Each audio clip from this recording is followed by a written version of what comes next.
안녕하세요. 꿈이 있는 미래 뮤치학 담당 박유정입니다. 하나님 나라의 통치 지침서 강의를 진행하도록 하겠습니다. 우리가 5단원 2과에서 함께 살펴볼 하나님의 말씀은 사무엘상 24장입니다. 먼저 2과의 제목을 함께 살펴보도록 할까요? 하나님의 말씀을 따라요입니다. 읽을 말씀은 사무엘상 24장 1절에서 15절의 말씀입니다.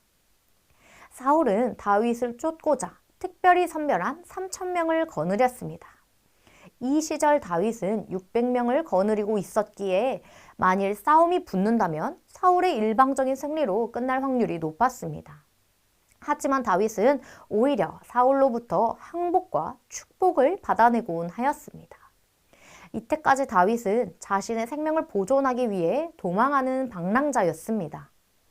이 이야기를 통해 그는 더 이상 자신의 생명 보존에 여념이 없는 자가 아니라 남의 생명을 보존하는 자로 탈바꿈합니다. 다윗이 엔게디 광야에 있다는 첩보가 사울에게 들어왔습니다.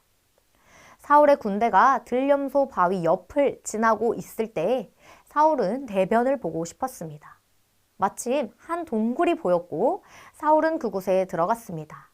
그런데 그 굴 깊숙한 곳에 다윗이 사람들과 함께 숨어 있었습니다. 아마도 사울의 추격이 너무 신속하게 이루어졌기 때문에 다윗이 미처 피하지 못하고 이곳에 숨은 것으로 생각됩니다. 지금까지 사울은 많은 군사와 무기 그리고 온 왕국을 거느리는 추격자로 묘사되었습니다. 반면에 다윗은 힘없이 쫓기고 항상 생명의 위험에 처한 도망자였습니다. 그러나 이 동굴 안에서만큼은 이들의 처지가 완전히 뒤바뀌어 있었습니다. 다윗과 함께하던 자들은 드디어 여호와께서 다윗에게 약속한 날이 왔다며 다윗을 위로하였습니다. 사울이 죽으면 자신들의 광야 생활도 끝이 나기에 감사와 찬송을 드렸을 것입니다. 하지만 동굴에서 가장 사울을 미워해야 할 사람인 다윗이 사울을 해칠 것을 거부하였습니다. 여호와의 기름 부음을 받은 자를 쳐서는 안 된다는 것이었습니다. 더불어 아무도 사울을 치지 못하도록 명령하였습니다. 다윗은 사울처럼 폭력을 사용하여 문제를 해결하지 않았습니다. 하나님의 손으로 문제를 해결하기로 결정하였습니다. 자신은 절대로 폭력을 휘두르는 왕이 되지 않을 것을 결단하였습니다. 다윗은 철저하게 여호와의 주권과 섭리에 자신의 삶을 내던진 사람이었습니다. 이스라엘의 여호와의 기름 부음을 입은 자가 둘이 된 것은 다윗의 문제가 아니었기에 이 땅에 여호와가 세우신 왕이 둘이라면 그 문제는 여호와께서 해결하셔야 한다는 것이었습니다. 다윗은 그의 삶에 일어난 일들 속에서 철저하게 자신의 의무와 여호와의 주권을 구별할 줄 알았습니다. 다윗은 사울을 죽이는 대신 그의 옷자락을 조금 베기만 하였습니다. 성경에서 옷자락을 찢거나 베는 것은 나라가 나뉘는 것을 상징합니다. 다윗은 매우 강한 어조로 부하들을 단속했는데 우리는 이 사건을 통하여 다윗의 리더십을 재차 확인할 수 있습니다. 주위에서는 사울을 죽이는 것이 하나님이 그에게 주신 기회이자 축복이라고 했지만 그들과 다른 가치관으로 상황을 바라보는 다윗은 그들에 의해 설득되지 않았습니다. 그래서 그는 부하들로 하여금 사울을 치지 못하게 했습니다. 다윗은 뒤에서 사울을 불러 세우고 그에게 절했습니다. 왕에 대한 신하의 예우를 갖춘 것이지요.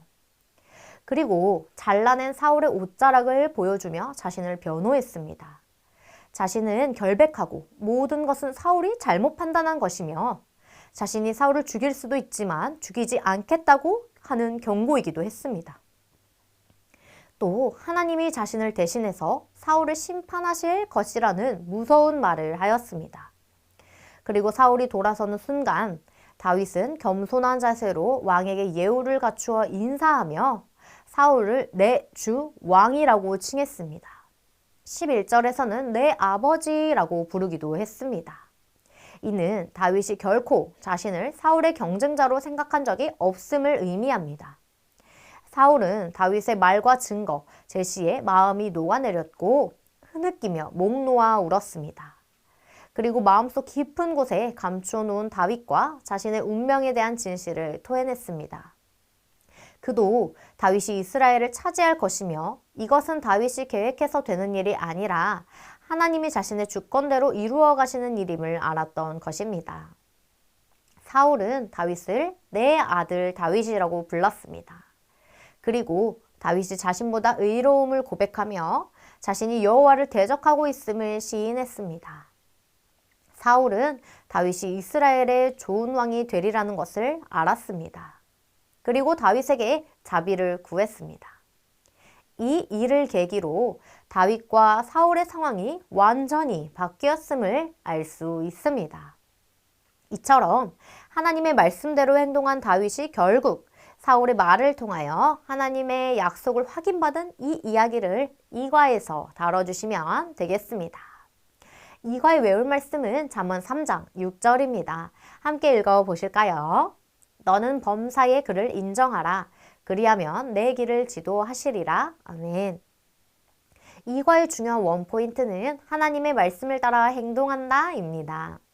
이과의 두 가지 학습 목표를 살펴보도록 하겠습니다. 하나님의 말씀대로 사는 것이 어떤 것인지 설명할 수 있는 것과 하나님의 말씀대로 살아가기를 다짐하는 것입니다.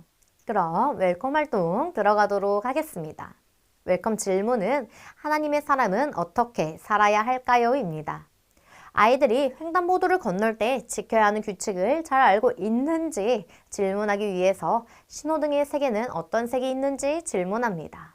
빨간색과 초록색이 있다고 잘 대답하였다면 각 색상의 의미에 대해 질문합니다.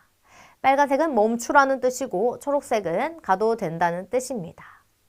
이 신호등의 규칙을 지키지 않고 길을 건너면 우리 친구들이 어떻게 되는지 이야기를 나눕니다. 이처럼 반드시 지켜야 하는 것이 있는데 그것은 바로 하나님의 말씀임을 말합니다. 그리고 하나님의 사람은 하나님의 말씀을 따라 어떻게 살아야 하는지 다음 활동을 통해 알아보자고 말하며 웰컴을 마무리합니다. 이과의 어드벤처 활동은 스티커 붙이기입니다. 먼저 그림을 살펴보며 설교 내용을 복습합니다. 진행 가이드 예시입니다. 친구들, 여기 왕관을 쓰고 있는 한 사람이 깜짝 놀란 모습이네요. 바로 사울 왕이에요. 그런데 사울은 누구를 보고 놀랐나요? 맞아요. 다윗이에요. 다윗 스티커를 붙여보세요. 그런데 다윗은 손에 무엇을 들고 있나요? 사울 왕의 옷자락을 들고 있어요. 다윗은 자신을 몇 번이나 죽이려고 했던 사울 왕을 죽일 수 있는 기회가 있었어요. 하지만 다윗은 사울을 죽이지 않았지요. 그리고 사울의 옷자락을 자르기만 했어요. 다윗은 하나님이 세우신 왕을 죽여서는 안 된다는 하나님의 말씀을 따른 것이에요. 친구들, 하나님은 우리 친구들이 다윗처럼 하나님의 말씀대로 살기를 원하세요. 친구들도 그렇게 살아갈 수 있나요? 좋아요. 이와 같이 진행해 주시면 되겠습니다. 다음 밸류 활동은 말씀을 따라요입니다. 준비물은 부록입니다. 하나님의 말씀을 따라가는 다윗의 이야기를 떠올리며 활동을 시작해 주세요. 먼저 기도하고 있는 친구 스티커를 살펴보며 이 친구가 무엇을 하고 있는지 질문해 주세요. 부록의 스티커를 교재 그림의 하나님의 손 아래에 붙입니다. 두 번째 스티커는 하나님을 찬양하며 기뻐하는 모습임을 이야기하고 스티커를 붙입니다. 마지막으로 세 번째 스티커는 장난감을 잘 정리하는 친구입니다.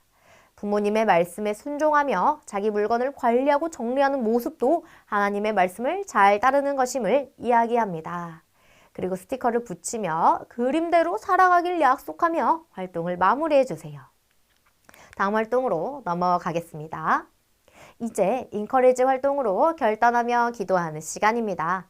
친구들이 선생님을 따라 기도할 수 있도록 천천히 기도문을 읽어주시면 되겠습니다. 함께 읽어보실까요? 하나님의 말씀을 잘 따르도록 도와주세요. 결단문을 읽겠습니다.